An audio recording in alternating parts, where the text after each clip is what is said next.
In this video, I'll be covering the RT46 Bria. I know I got that wrong because it's a Russian word, but it's essentially my one-shot build for a very underrated gun that is available to most players, if not all players, in the earliest parts of the game. You can essentially get it for free right at the beginning.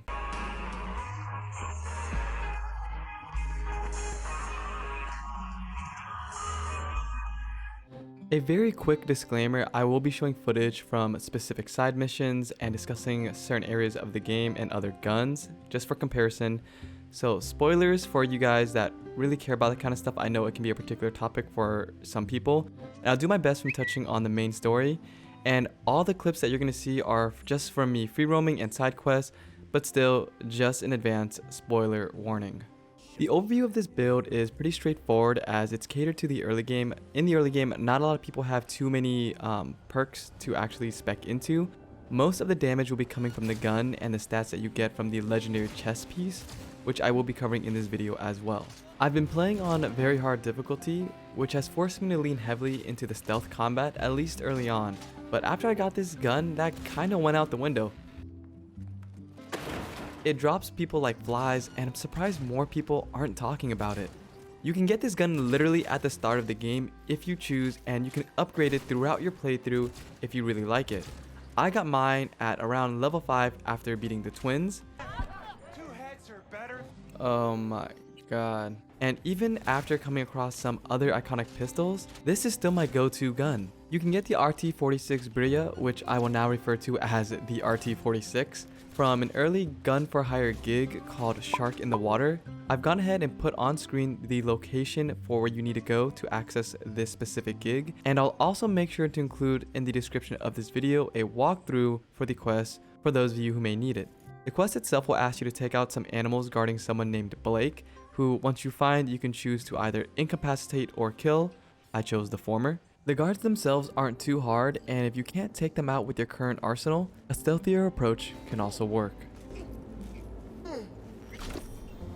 Oh, what is this? This is where you'll find the RT46. It's directly against the wall in a chest next to or inside of Blake's office. Make sure before you loot it though to create a manual save.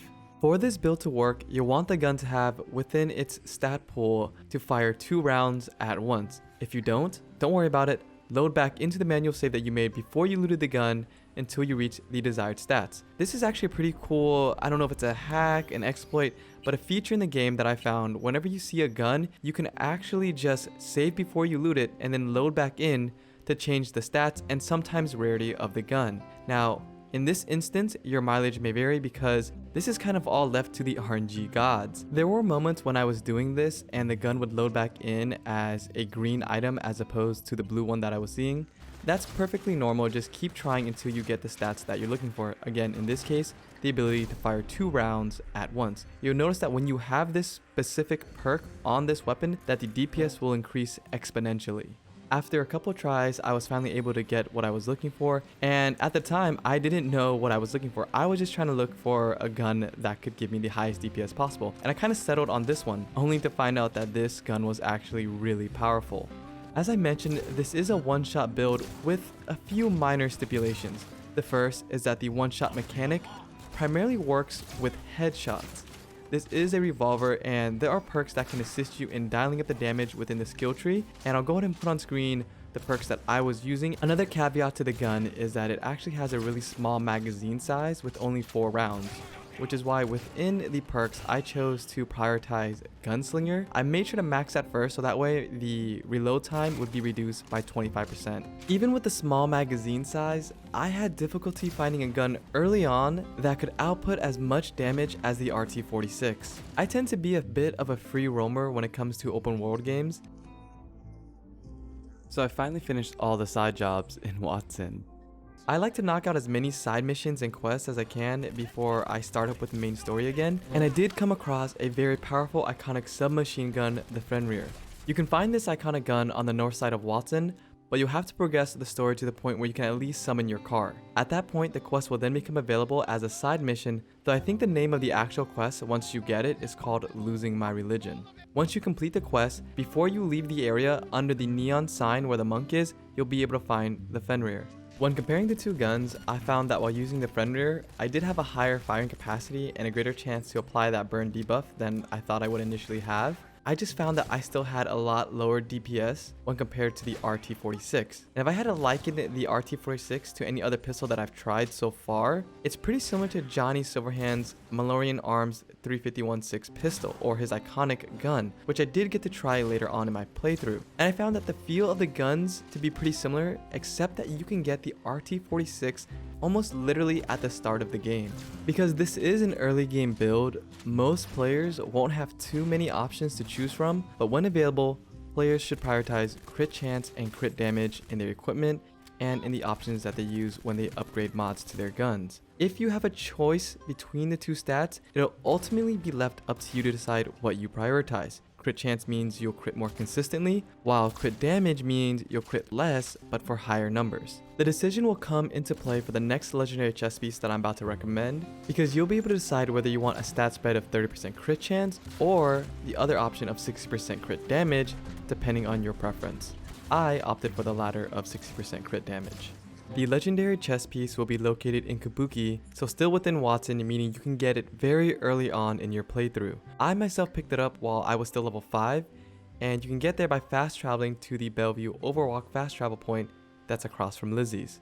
Once there, head to the point where you see my character is on the map, and then walk up a couple flight of stairs, and across from the bouncer, you'll see an NPC lying face first in the ground with a legendary chest piece.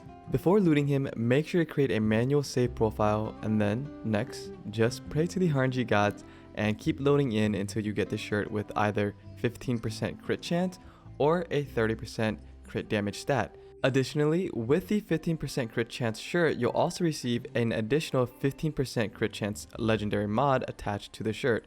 Likewise, on the shirt with 30% crit damage, you receive a legendary mod with 30% crit damage, making one shirt 30% crit chance in total, or the other one 60% crit damage. If at any point later on you want to remove the mod from this piece of clothing, when you disassemble the item, make sure that you have the perk that lets you receive back the mod within that piece of clothing.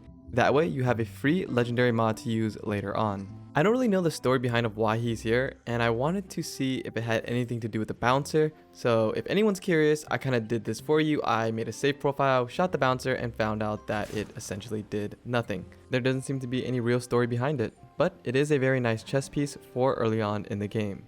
This next item is optional, but since you're near Kabuki anyway, you might as well start by going over to the Ripper Dock in the Kabuki area. It'll be easier if you track the Ripper Dock next to the Kennedy North fast travel point, come down the stairs, and on the left side you'll find an elevator.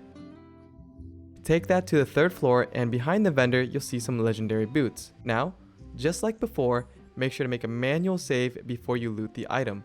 This way we can help to dictate what stats we see on the item. For myself, I didn't really like the armor stats that I saw, so I kept loading back into the save profile that I made manually until I found some stats that I liked. On screen, these are the stats that I walked away with, and I just kind of chose them because it felt like it fit my playstyle a little bit better. You can see that there's no real crit chance or crit damage added on by these boots, so that's why I say these are optional. But if you need some legendary boots, they're a good option. For everything else, I just equipped the best items I found throughout my playthrough. I kept upgrading the chest pieces and boots to scale with my level, and they still remain on my character today until I can find any better alternatives. Once you have all the items and perks chosen, you now have a build that can essentially one-shot most enemies, and on very hard difficulty, it makes most gigs and missions feel like a cakewalk. I mean, I'm just dropping these people like flies, but that's pretty much it for my one-shot build. If you found this video helpful in your early game playthrough, a like would be super appreciated. I'm now on Act 2 of my playthrough, and after getting to test out some other legendary and iconic pistols, the RT46 is still my weapon of choice for one-shotting enemies. If you learned something new, feel free to let me know in the comments. I'd love to hear about your experiences with the game and additional tips that you may have for me that I may not know about. If you didn't like the video, no hard feelings.